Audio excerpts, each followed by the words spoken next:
When we say food wars, you may be thinking of Iron Chef, Cutthroat Kitchen, Chopped. You have 10 minutes and 3 garbanzo beans, and you have to make a dessert that's perfect for our judges. Yeah. The food wars that we're talking about actually doesn't have anything to do with these shows. Yeah. It's about how food and eating has gotten weird in our world today. Yeah, and especially when you think about the multi-billion-dollar diet industry and the specialty food market, we have all these options now, but we're not doing very good with food. Yeah, and things don't have to be this way. No. I mean, the truth is you can eat good food and not regret it. Food doesn't have to feel like a war. We're going to talk about how on the show.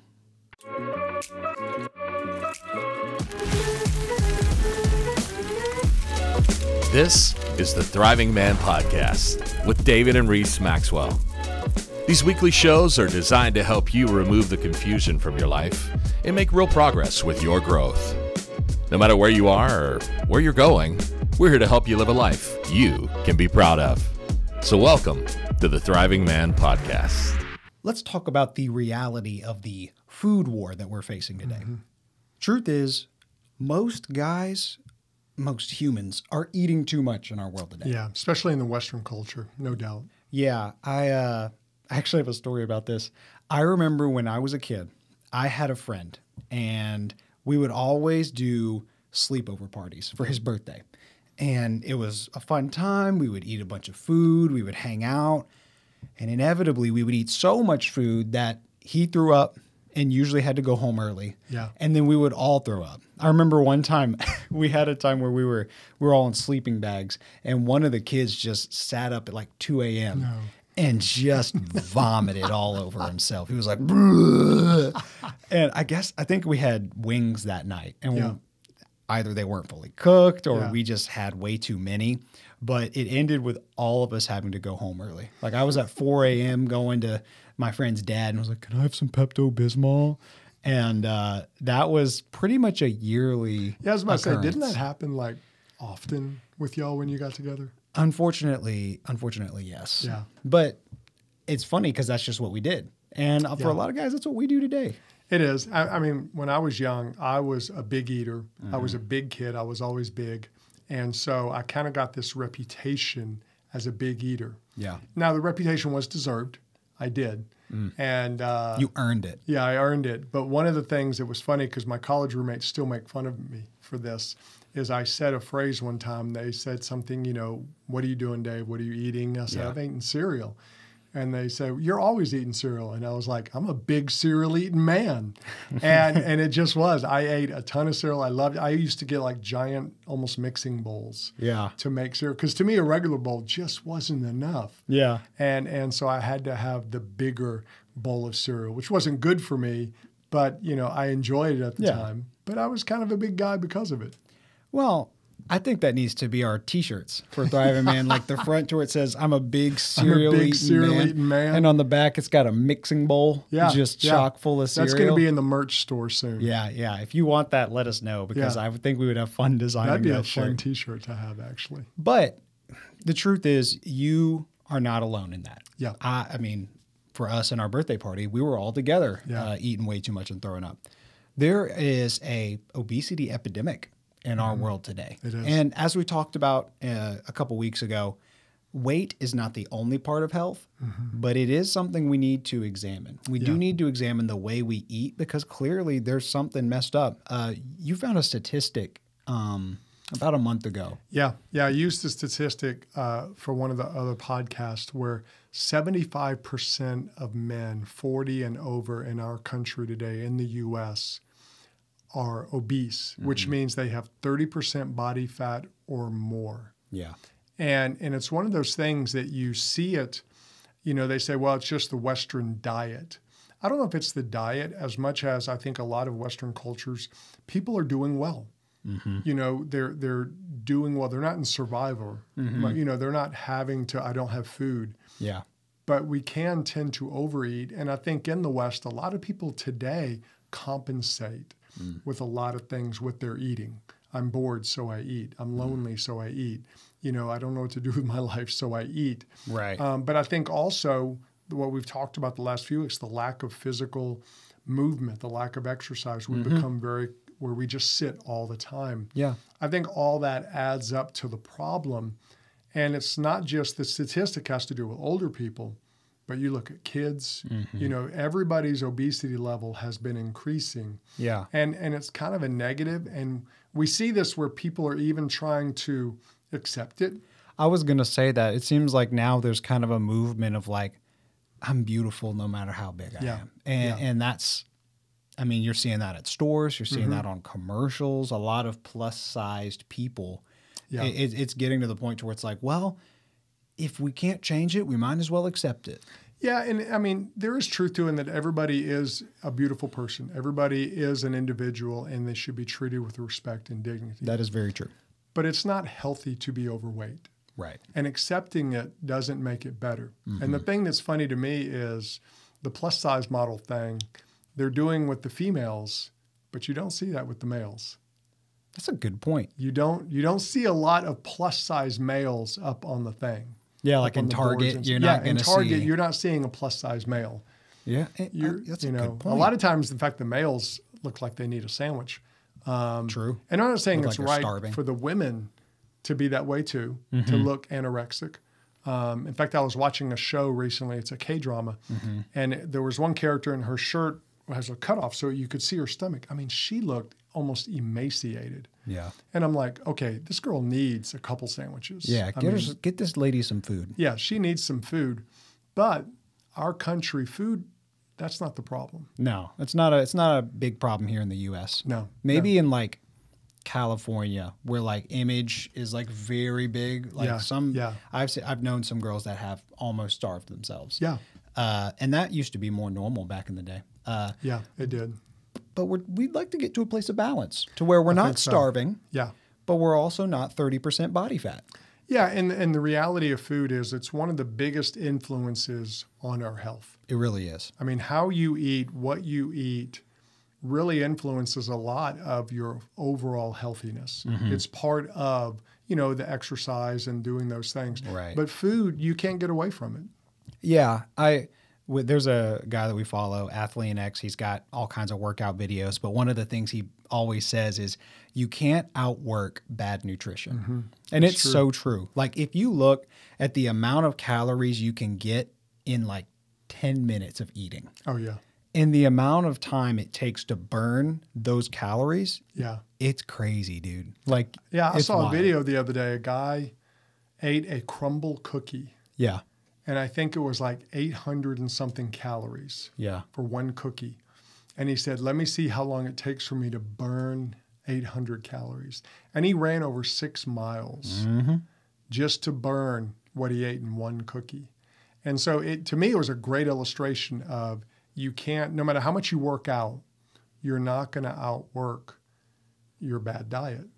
Yeah. And something to keep in mind as we continue this conversation, that for most of human history was a great thing because it's almost like if your car or like if your body's kind of like a car, it gets fantastic gas mileage. You're getting like 80 miles a gallon, which is great because back in older times when there was famines that were more often an issue, you didn't know when your next meal was going to come from. You needed your body to stretch every calorie you could obtain. Yeah. But now, for the first time in history, in the past probably about 100 years, most people in our nation have access to plenty of food, as much food as you want. Yeah. And so now we're kind of having to purposefully stop eating, which wasn't as much of a thing for most of history. Well, and a lot of people have this attitude of, like we talked about, I'm going to control my eating, not by controlling my eating, but by exercising, by my activity, because that gives me permission to eat all I want. I've done that, where, I'm working out a lot. I can eat all I want. But that just is not good for you because then if you stop working out as much, you're going to keep eating the same amount. Yeah, it's like that guy who's bulking. Yeah. You know, the guy who's like, oh, I'm bulking, so I got to eat 47 chocolate chip cookies. Yeah.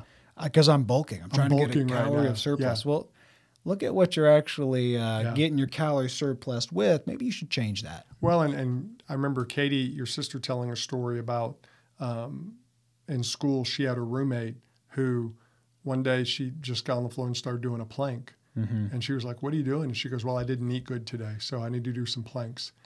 And the funny thing about planks, they don't really burn that many calories. No. You're not going to burn your food. She was thinking her stomach. She was thinking that'll help me stop fat from forming, and it just won't. It's just not going to happen. Yeah, and part of it, like we talked about in our intro, part of it is this culture we live in, like the health world gets really weird. Yeah. Like people are like, oh, you're only supposed to eat green food. Yeah. And that's the way you have to do it. Yeah. And it's like, no, that's actually not how it works. Or like, well, just do this one quick tip and then the fat's just going to melt away. Yeah. If after every workout you go running for an hour, then you're going to lose all the weight. No, you can be a normal human. And that's what we're trying to bring to this. Yeah. We're trying to bring like having boundaries with normalcy. Yeah. You can be a real human. Yeah. You don't have to be, the fitness model. No, and I think we need to have a realistic expectation of what it is and how it's going to work. But also we need to have an expectation of what am I going to do? What can I do? And bring that to food. Food doesn't fix everything, but food isn't necessarily always the problem. We need to have a healthy balance. And I think food is something was created for us to enjoy. Yeah. We have taste buds God made us with. So we are to enjoy food, but we don't have to let the food control us or anything like that. It's just we want to have a good, healthy view of food, where today a lot of people look at it as almost a negative. Oh, food is evil, food is bad. It's just food. Yeah. And in fact, today we want to give you 2 quick strategies for winning the quote unquote food war. Yeah. And that's the first one is quit blaming the food itself. Yeah. A lot of times, you're right. We're like, oh, it's this food that's the problem. Not necessarily. The thing that's interesting is like too much of anything is bad. Exactly. We talked about this a few weeks ago. Yeah. But, if you eat 476 beans, beans are good for you. Yeah. But if you just eat 500 of them, you're going to get messed up. Yeah. So too much of anything's not good. So it's not necessarily, oh, this food I can have unlimited of, and this food I can never touch. Yeah. There's a whole moderation thing that plays into it. Well, and what people do when they blame the food, one, they're taking responsibility off themselves. Right. It's not me, it's bread. Like right now in our society, bread is this super negative thing. Carbs are evil. Carbs are evil. And I think it's one of those things we have to understand that carbs are energy. We need carbs. We need the energy for food. It's what it's for. We can overdo it, just like we can overdo anything else. But it's not the bread's fault. The bread doesn't jump out of the cabinet and run to your mouth. Actually, carbs are good for you. Yeah, like you need to have carbs if you're going to sustain muscle and energy. Yeah, you need it for the energy. You need it for life. And a lot of carbs just taste good. I mean, come on. It's a fact. We like them. Pasta, rice, bread, glory to God. Well, you look in the past too, like Ireland had the big potato famine that devastated the country because so many of them lived off potatoes. I mean, it was a huge part of their diet, which gave them energy, which gave them a lot of the stuff they needed to live. And what we want to do is have a healthy view of it and quit blaming the sugar, quit blaming the carb. It's not the carb's fault. And we think, well, if I change it, if I do something different, then I can eat all I want. And that's the danger. I think that's the motivation a lot of times behind diet foods. Yeah, it is. Like, here's a good example. Quest cookies. Yeah. Quest is a brand that's like, oh, these are protein potato chips. Yep. So each, if you get a serving, you get 8 grams of protein. Yeah. So you should eat this. And it tastes like just freeze-dried, like the little pack of macaroni flavoring that comes with macaroni and cheese. Yeah. It's like just that sprinkled on cardboard. Yeah. And that's what the chip tastes like. But it's like you can have unlimited because they're healthy. Or like Halo ice cream. I tried Halo ice cream one time. I was like, yes, I love ice cream. Yeah. I'm going to be able to have ice cream more often because it's healthy now. Yeah. And it's like maybe 30% less calories and fat. Yeah. And it just doesn't taste good. Yeah. And I was like, it's interesting. We have this whole industry that designs like diet ice creams, diet sodas, and we kind of use it as an excuse of like, well, as long as the food's not bad, quote unquote, I can do whatever I want.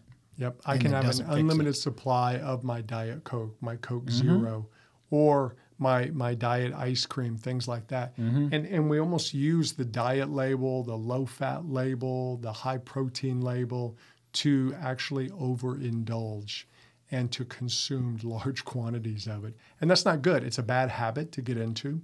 And it really, a lot of times, negates the diet food you're doing. Yeah. And what we have to do is understand that food is not evil. And when we have diet food and all that, and I'm not saying diet food is bad in and of itself, but when we're blaming the food, we're saying, okay, it's your fault. It's the unhealthy expectation that we bring to diet food. It's like, oh, I'm doing this so I can do whatever I want. Yeah. And instead of having self-control, we expect the food to change. We expect the food to do its job.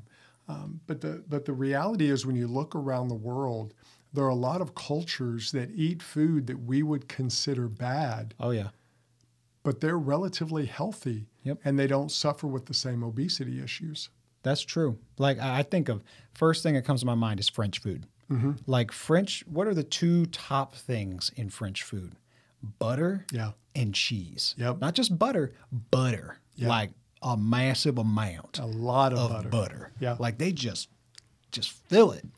And they love it that way. They do. And yet, if you notice and you look at French people, the obesity rate's probably like a fraction of what we are dealing with.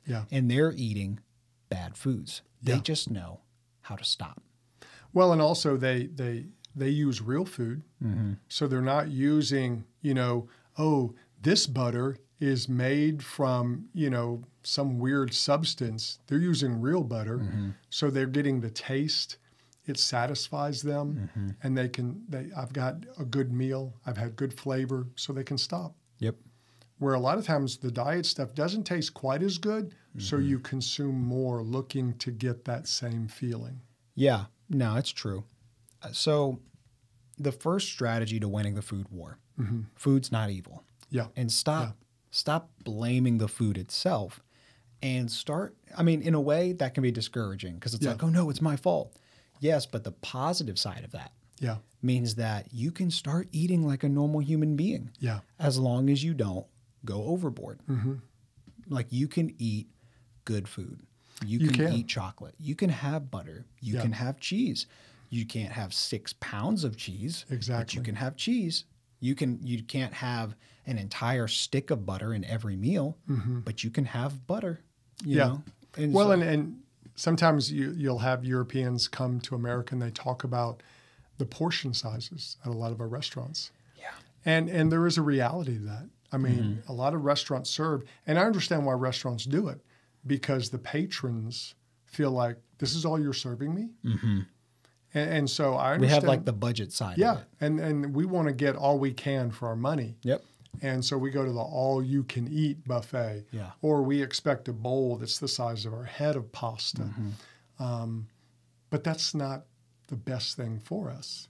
Most restaurants, you could eat half the meal and take half in a to-go box and be fine. You'd be good. Very few restaurants. And a lot of times when you go to the expensive restaurant, first time I went to a real French restaurant, I think it was in Tupelo, they served these little servings. And in my, I got to eat all I can brain, I'm like, that's not enough. But that was me, who was a much bigger person, a much bigger eater, not thinking about the quality of the food.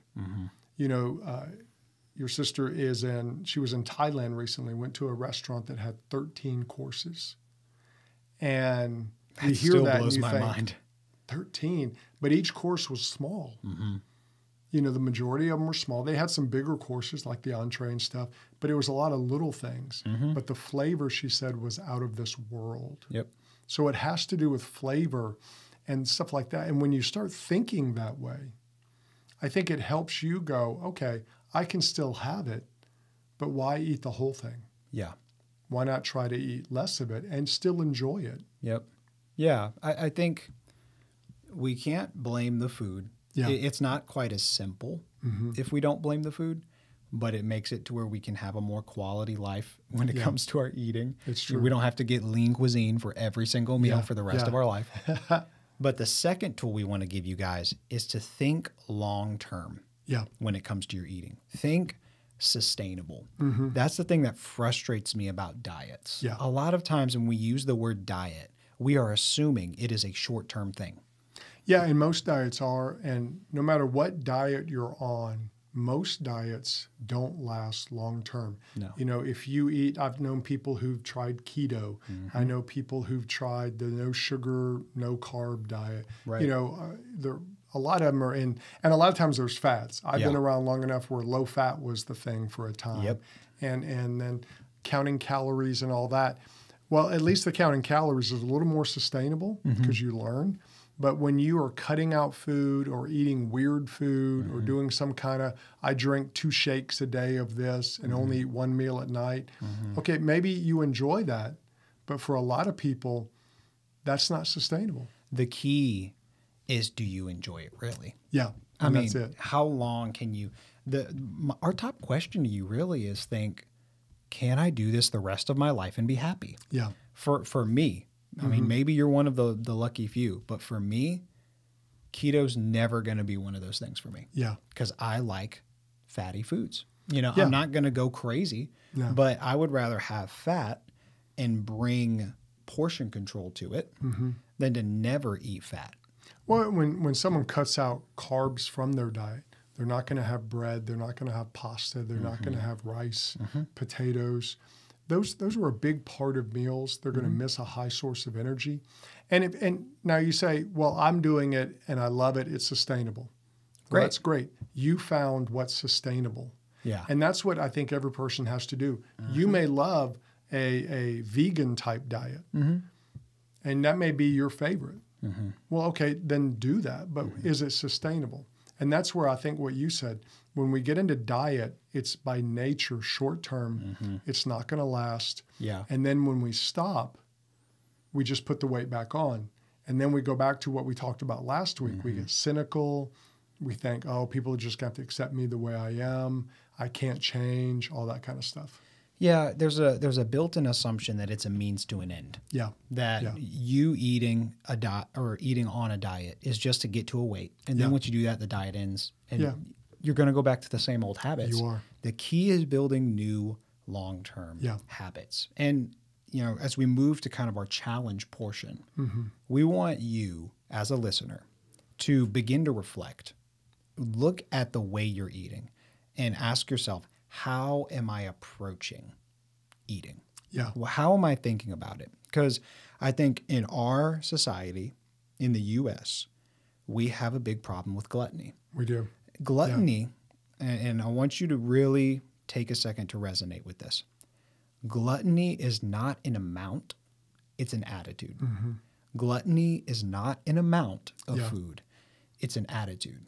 Because gluttony says, I got to get as much as I can possibly get. That's the only way it's worth it. Yeah. I have to just give it. I just got to get all of it. Yeah. And that mentality is a lot of times the deeper issue.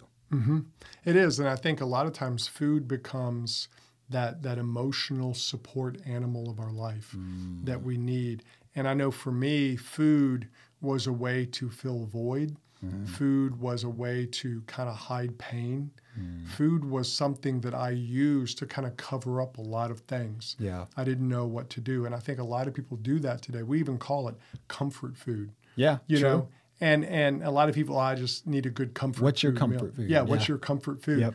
And there's some reality to that. Like you at Thanksgiving, you eat a big meal, or you want certain foods. It reminds you of family. And there's nothing wrong with that. And some people like food, like when you watch a movie, you want to have some popcorn and things like that. Those are not bad. What you want to do is learn how to balance them, but not go to the food for something that you need to get from something or someone else. Right. You don't want to let it expand beyond the role of what it's supposed to have. Because here's the interesting thing. When you look at countries like France and Italy, we see the example that people can be passionate about food. Oh, yeah. And yet not controlled by it. Yeah. So like, you have that Italian dinner, where everyone's getting together, they're eating, they've been working on the meal all day, grandma's been cooking, and you're eating and having a great time, and nobody at the meal's fat, but they love the food, they enjoy the food, they appreciate the food. Yeah. So we just don't want to let food become our comfort, our entertainment. Like, we can't let it become everything to us, because I think sometimes that kind of fuels that gluttonous mentality. Is I got to get more, because the more I eat, the better I feel. Yep. I think so. And I think when we look at those countries that make food more of an experience, they do with people. Like when we went to Italy, we were talking about this the other day. You said you had that one family. Talk about that. Oh, yeah. We were in Florence at a place called Cipolo de Osteria, and it was the best food I've ever eaten in my life. It was good. But there was a family there, and it was probably 8 to 10 people. Like, you could tell they were a big family, multiple generations right there. They were there when we got there. They were hanging out, they were eating, they were getting courses and talking and dialoguing. And they were there when we left. Yeah, they were still going strong. It was like a 2.5 hour thing for them at least, because we were there probably an hour and a half. Yeah. And we got there, they were already there. We left, they were already there. So for them, the food was part of a bigger experience. It was. It was part of connecting with family. It was part of the entertainment of the evening. It was part of the laughter, the talking. And a lot of times we don't see food that way. Like in our culture, we have a very it's interesting. We'll sit there eating our TV dinner and watch TV while we're eating. We're not even thinking about what we're tasting, really. It's like we're just doing it to do it. And we have to kind of look beyond that, because food is part of an overall experience in life, but it's not the most important. It's not the only part of life. Yeah, and I think that's where, like, when we get into the holidays, the reason people are so nostalgic about the holidays and they think of the food of the holidays is not so much about the food. Because, sometimes you go to places and maybe the turkey's not that great. Or the potatoes aren't that great. But it's the experience of everybody together. And I think that's what we can learn, is that whenever you look at a holiday, it's the overall experience. It is. And so if we bring that kind of mentality to the rest of our life, to where it's part of a connection time, it can really bring significance to it. I think it can. I know for us, our dinner table was the time to connect. Like, we would eat together, we would talk about our days, we would, it became a safe space. It did. And we didn't eat crazy amounts of food. In fact, Mom controlled all of our portions. She did. Which, praise God for that. Well, because every meal was actually 2 meals. Because of our budget. She wanted one meal to go for the other meal. And so it was very much, this is what we're eating, and that was it. Yeah. And so our challenge to you is to start asking yourself, what is my approach to food?